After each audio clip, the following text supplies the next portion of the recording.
Minister of the Environment and Climate Change. Thank you, Mr. Speaker. The reality is that climate change is already costing Canadians $25 billion in the last 10 years alone. Not 5 years from now, not 10 years from now. It's already happening. And if we don't do anything, it's going to be an extra $35 billion to Canadian taxpayers. What we're doing on this side of the House is we're helping Canadians fight climate change, and we're helping Canadians with affordability, which is why 8 out of 10 Canadian families get more money back from carbon pricing than what they pay, Mr. Speaker.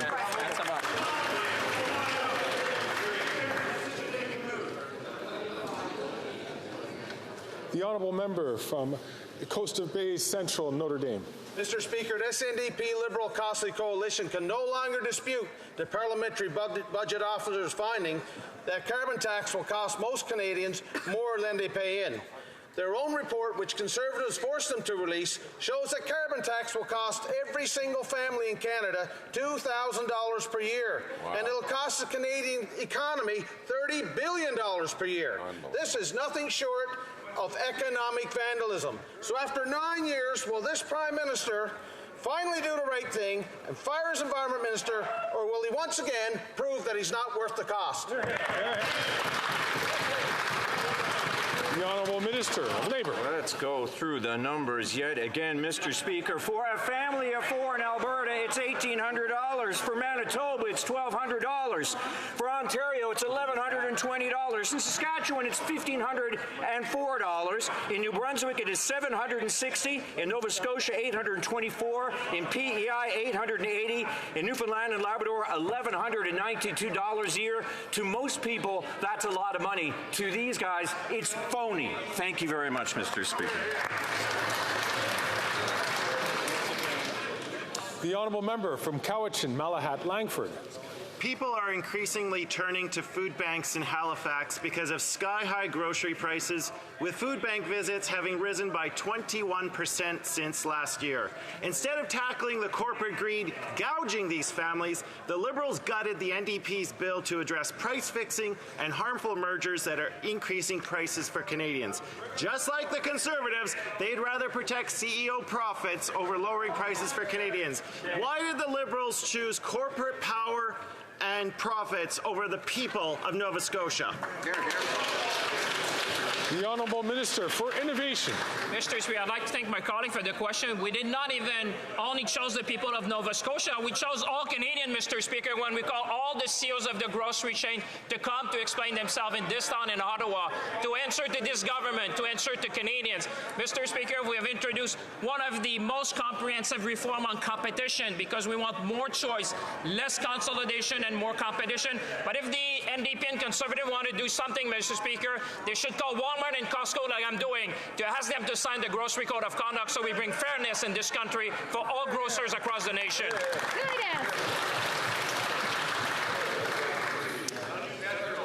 The honourable member from Skeena, Bulkley Valley. Air Canada made $2 billion in profits last year, but apparently that's not enough because now Canadians are facing steep summer price hikes at a time when they can least afford it. WestJet is even charging people $25 just to book a ticket by phone, and these costs affect northern communities super hard because their flying is often the only option. The government's response has been crickets, whether it's grocery chains, oil and gas companies, or airlines. The Liberals seem perfectly fine with corporations gouging Canadians. Why is that? The Honourable Minister of Transport. Mr. Speaker, as my colleagues know, WestJet make their own business decision, but charging extras for customers who book flights over the phone makes absolutely no sense. On this side of the aisle, we're working with the Canadian Transportation Agency to increase transparency of fees to make life more affordable. And what are they doing, Mr. Speaker? They're voting against all of that. Okay. The honourable member from Brampton South. Speaker, June is National Indigenous History Month. It is time to reflect on the legacy and impacts of colonialism and work together towards a better future. This is a top of mind for the 12,000 First Nations and non-Indigenous residents who live in the Winnebago region in Northern Ontario. Can the Minister of Indigenous Services tell us what the government is doing to ensure everyone has a fair access to quality health care? The Honourable Minister for Indigenous Services. Thank you very much, Mr. Speaker, and I thank the member from Brampton South for her advocacy. She's right. For too long, Indigenous people have been facing discrimination as they access health care, but everyone in this country has the right to quality health care. In 2018, our government contributed $158 million to plan the replacement of the Winnebago Hospital in Northern Ontario, and just like I said in this House last month, we are going to get that health care centre built. The federal government's contributing $1.2 billion, Mr. Speaker, so that all members in the Winnebago area region have equal access to health care. The Honourable Member from Calgary, Forest Lawn. The $30 billion carbon tax cover-up has been exposed. This costly cover-up coalition hid a secret government report proving the carbon tax scam commits $30 billion of economic vandalism. The culprit of this cover-up is the Environment Minister, who has a profound love of orange jumpsuits and handcuffs. He did it to protect the leader of the NDP's pension. These champagne socialists are not worth the cover-up or costs. Why hasn't this Environment Minister been fired for misleading Canadians? The Honourable Deputy Prime Minister and Minister of Finance. Mr. Speaker, the average income in Calgary Forest Lawn is $35,000 a year. The average person in Calgary Forest Lawn can only dream of having an income of more than $250,000 a year. But their MP thinks that the average person earning $35,000 in Calgary Forest Lawn should pay tax at a higher rate than a multi-millionaire making a profit of more than $250,000 a year. That is shameful, Mr. Speaker. I know this is the fifth week in a row that the House is sitting, but I'm going to ask all members on all sides, please, to not take not use your voices unless you're recognized by the Speaker to ask a question or to answer.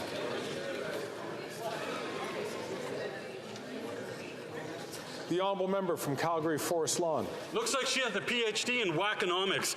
Facts are like common sense in this government and not so common. This proud socialist Environment Minister's woke, radical, extreme agenda sent 2 million Canadians into a food bank and 1 in 4 into poverty. His government hid a secret report that proves the carbon tax scam cost Canadians an extra $30 billion. If anyone in the private sector covered up a $30 billion loss from shareholders, they'd be fired. So how the hell does this guy still have a job?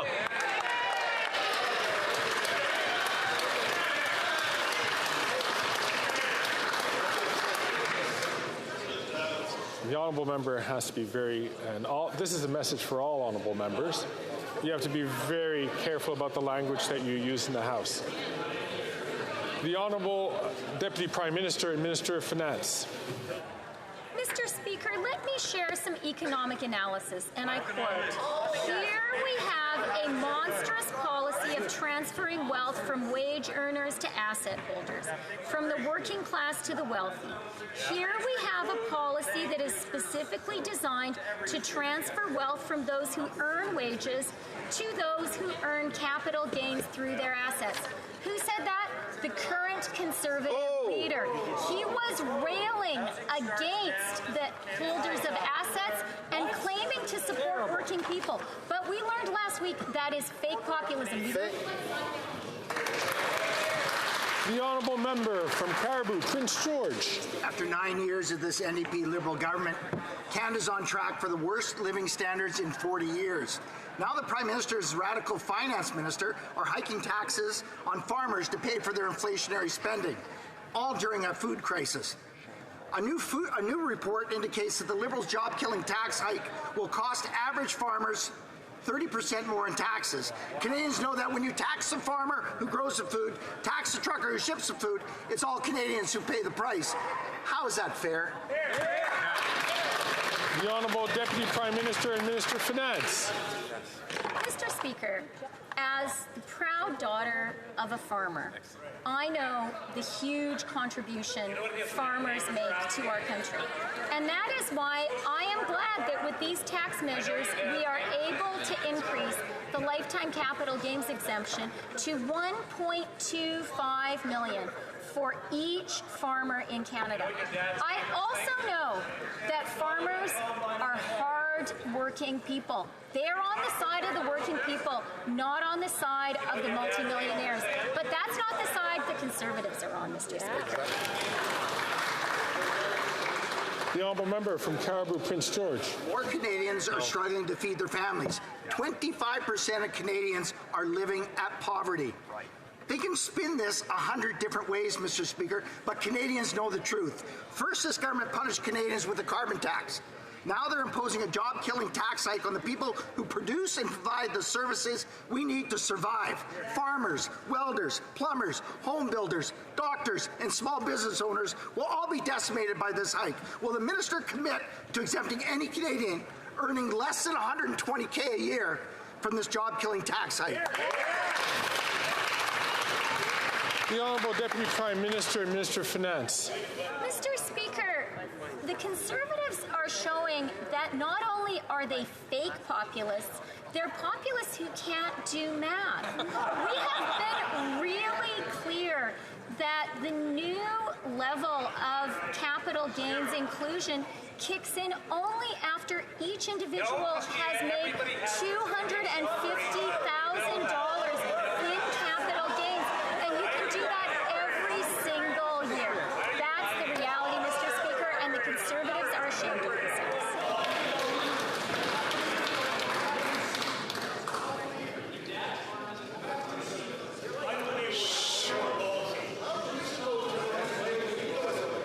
Order. Order.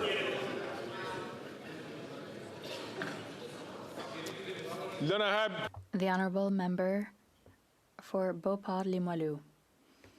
Yet another federal failure with the French language. Canada Post hired unilingual English-speaking letter carriers in Belleuil and Saint-Rémy. They claim it's not necessary to speak French to deliver mail. Let's remind them that in Quebec, French is a language of work. We won't accept Canada Post anglicizing the workplaces of all its Quebec employees. Further proof that the charter of the French language should prevail. Knowledge of French in Quebec is essential. Will the minister immediately bring Canada Post back in line? The Honourable Minister of Public Services and Procurement. Thank you, Mr. Speaker. I thank my colleague for giving me the opportunity to remind this House that all federal institutions, including Crown corporations, including Canada Post, must follow the Official Languages Act of the Government of Canada. And the good news is that this Act was strengthened in recent years. For the first time in the country's history, it recognizes, and the Government of Canada recognizes, that we must defend French all over Canada, but in particular in Quebec. That is the responsibility of all, and it's the responsibility of the Government of Canada, with a plan with billions of dollars to help communities throughout the country. The Honourable Member for La Pointe-de-l'Île. By hiring unilingual Anglophones, Canada Post is calling into question the right to work in French for all its Quebec employees. It's a test for the reform of the Official Languages Act. Remember, the Liberals and Quebec reached a compromise that doesn't require federal corporations to comply with the Charter of the French language. Canada Post is using this compromise to anglicize its workplaces. Does the minister realize that this proves that, once again, despite the reform, the Official Languages Act continues to foster the anglicization of Quebec? The Honourable Minister of Public Services and Procurement. On the contrary, Mr. Speaker, the new Official Languages Act, for the first time in the country's history, recognizes that French is in peril in Quebec, that it must be defended throughout the country, but in particular in Quebec. I've already answered this question by clearly indicating that all Crown corporations are subject to the same treatment. Since I have a few seconds left, thank you on behalf of all members to the most recent cohort of pages who will soon be leaving us for the extraordinary service they provided over the past year. The Honourable Member from Charleswood, St. James, Assiniboia, Headingley. Larry the plumber from Winnipeg told the Finance Committee this morning the Liberal change to the capital gains tax is not fair to his generation. He's not wealthy. He doesn't have a gold-plated public sector pension or a trust fund to fall back on like the Prime Minister.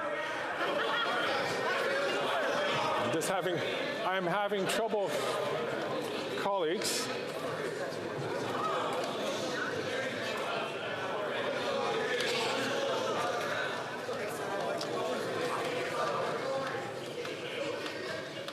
Colleagues, I'm having difficulty hearing the honourable member's question. I'm going to ask him to start from the top, the honourable member. Larry the plumber from Winnipeg told the Finance Committee this morning the Liberal change to the capital gains tax is not fair to his generation. He's not wealthy. He doesn't have a gold-plated public sector pension or a trust fund to fall back on like the Prime Minister. He worked hard to build a small plumbing company, to save for retirement for his family. And now the Prime Minister is pulling the rug out from his retirement plan, penalizing his hard work. Will the Prime Minister exempt plumbers like Larry from the capital gains increase, yes or no? The Honourable Deputy Prime Minister and Minister of Finance. Mr. Speaker, these deflecting and deceiving Conservatives should be a little bit careful when it comes to talking about gold-plated public pensions. After all, their leader has worked his entire life for the government. He currently lives in government accommodation.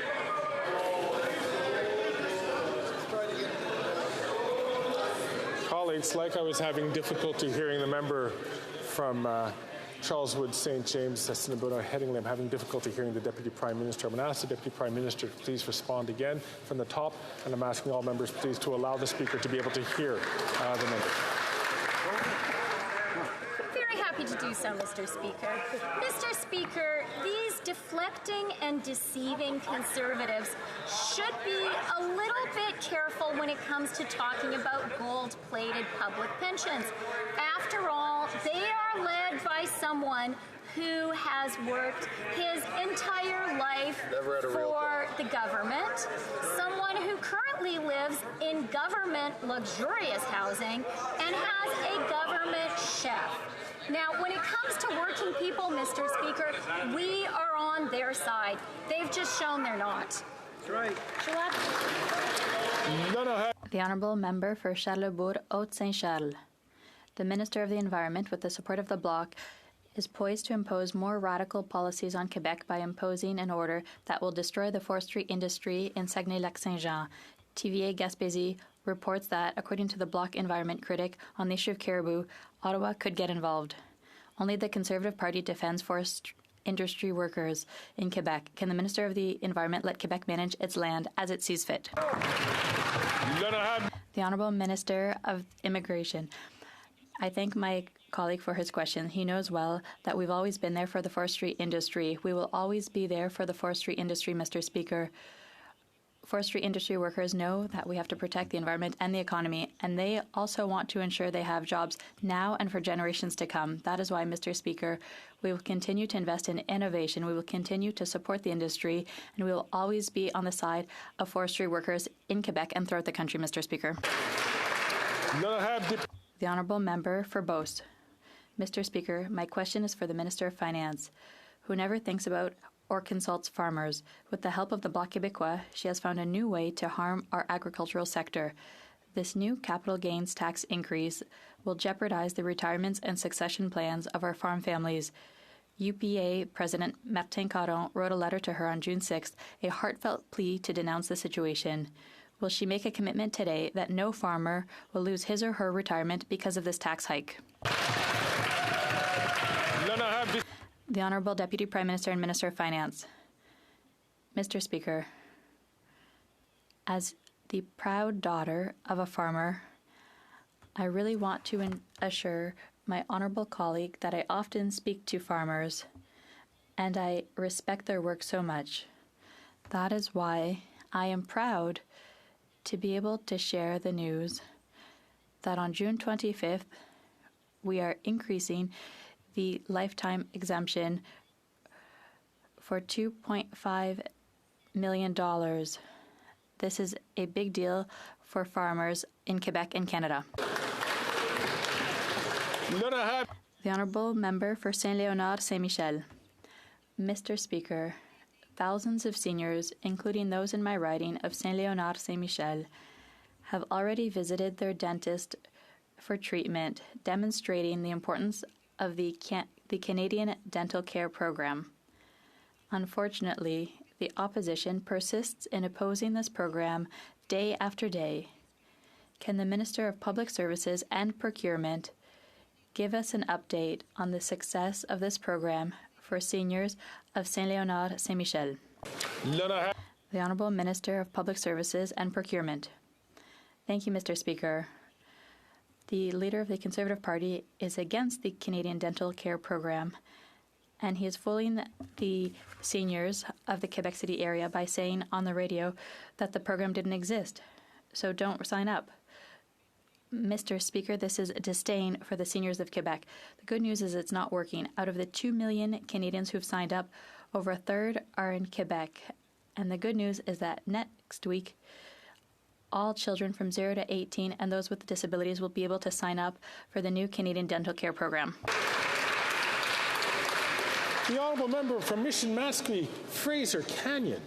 Congratulations, Mr. Speaker. For all the wrong reasons, Canada is now a world leader in high taxes. Ranked only behind Chile and Denmark, we now have the highest capital gains tax rate in the world. In the midst of a productivity crisis, how can the Minister of Small Business support a tax hike that will kill jobs and decimate our entrepreneurs? The Honourable Deputy Prime Minister and Minister of Finance. Mr. Speaker, yet again, the Conservatives need to work just a little harder, not only on being less hypocritical about support for working Canadians, but just on getting their facts straight.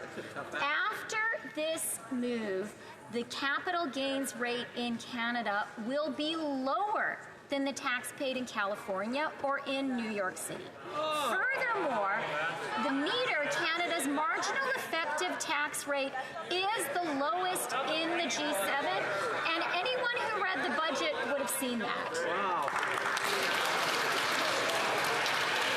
The Honourable Member from Carlton Trail, Eagle Creek.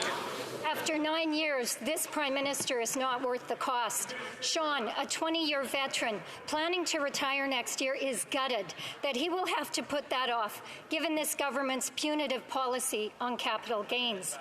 It wasn't enough for this Prime Minister to leave veterans high and dry because they were asking for more than he could give. Now, despite Sean's decades of service and prudent planning for his retirement, the Prime Minister wants to take more. So my question is this: how is that fair? The Honourable Deputy Prime Minister and Minister of Finance. Mr. Speaker, we have already established that the Conservatives are not on the side of working Canadians. They are not on the side of the nurse or the plumber or the soldier who is living from paycheck to paycheck. They're on the side of the multimillionaire who has already made $250,000 in capital gains profit in a given year. But in opposing this measure, they're also opposing dental care that will help 9 million Canadians, school food, 400,000 children, and our plan to build 4 million homes in Canada. Shame on them, Mr. Speaker. The Honourable Member from St. Margaret's, South Shore, St. Margaret's, rather. The Environment Minister is already under fire for his $30 billion carbon tax cover-up. He was a lobbyist for Cycle Capital. Cycle Capital companies got more than $200 million from the Liberal Green Slush Fund. Wow. Now we learn he is still a big shareholder in Cycle Capital. And since becoming Environment Minister, Cycle Capital companies have gotten another $17 million from the Green Slush Fund. Liberal insiders getting rich on taxpayer money, a carbon tax cover-up, the Environment Minister profiting from the Green Slush Fund sleaze. When will Liberal corruption end? Never. The Honourable Minister for Innovation. For the question, you know what is profiting for all the work of this government and all the members in this House is record investment in green technologies in this country, Mr. Speaker. We rank #1 ahead of China for the battery ecosystem, Mr. Speaker, in this country, and have more.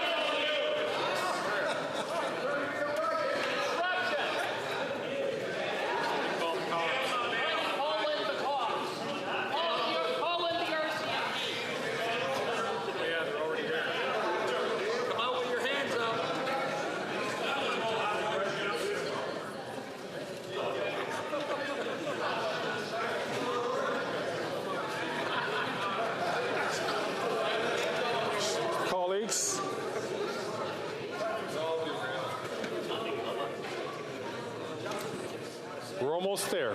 We're almost there. 3 more sleeps. Couple of more sleeps. The Honourable Minister of Innovation from his top, please. Oh, Mr. Speaker, I have more to say for these sleepy Conservatives, Mr. Speaker. On this side of the House, we know what we're doing, Mr. Speaker.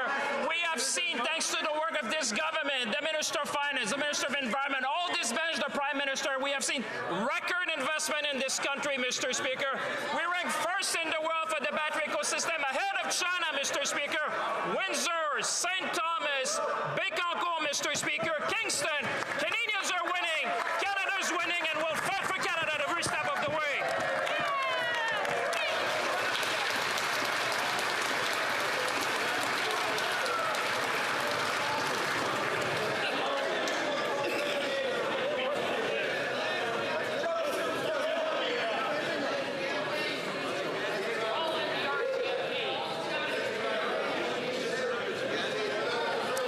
If I could ask all members, ministers, members, please.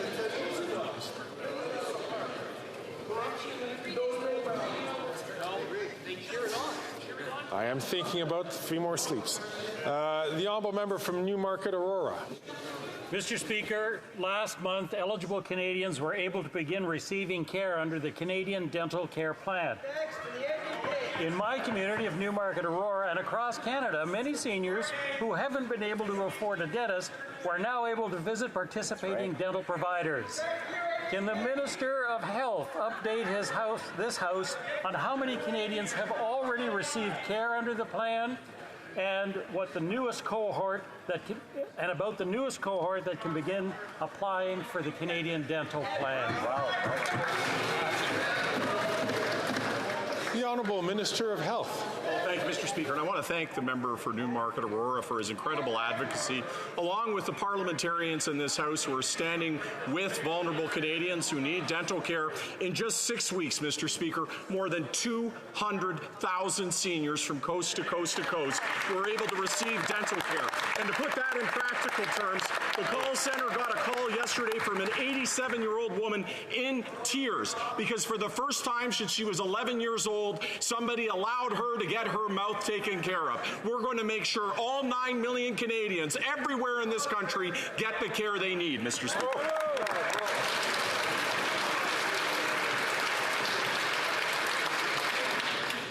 The honourable member from London Fanshawe. The Canadian Armed Forces have been saying for years that their grievance system is broken. Today's Ombudsman report confirmed this. On average, Canadian Armed Forces have to wait 1,000 days to get compensated when there's a mistake with their pay. People are frustrated, they're tired, and they're angry. Our men and women who bravely serve our country and keep Canadians safe deserve better. This government keeps failing our armed forces. Will the minister tell us the steps he will take to implement the Ombudsman's recommendations? Hear, hear. The Honourable Minister for National Defence. Thank you very much, Mr. Speaker. From COVID-19 to natural disasters, for their excellent work in Europe, our brave men and women of the Canadian Armed Forces have always been there for Canadians. It's our job to make sure that our forces and their families are well supported. And that is why, Mr. Speaker, I have accepted all of the Ombudsman's recommendations to transform and modernize our military grievance system. And as well, Mr. Speaker, we're making significant new investments to support those members. $100 million for child care, over nearly $300 million for a housing strategy, and nearly $500 million to digitize the health care records. Mr. Speaker, we and our government will always be there for the members of the Canadian Armed Forces. The honourable member from North Island, Powell River. Between 2010 and 2020, 191 Canadian military personnel died by suicide.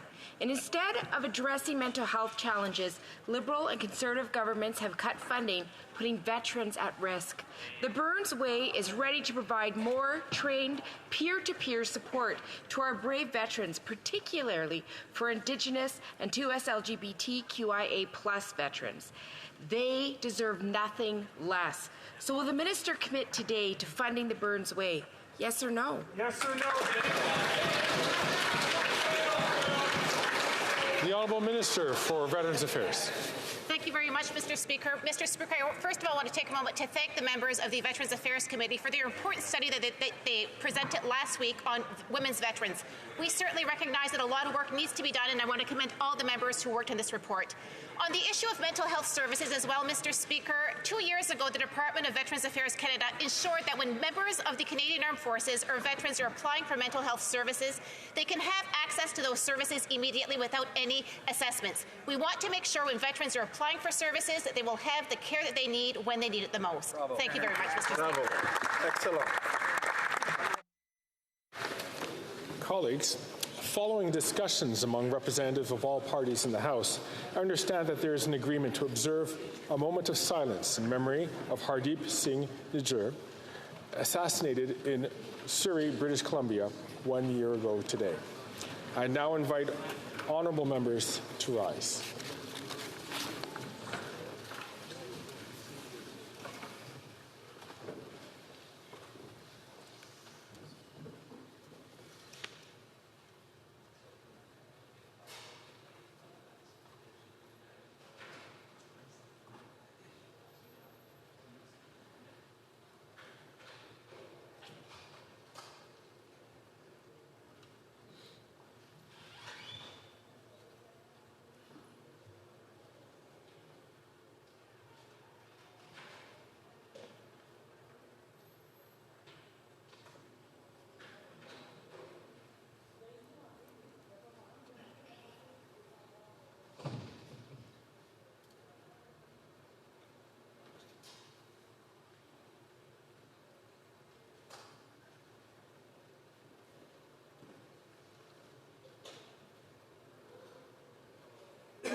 Je vous remercie.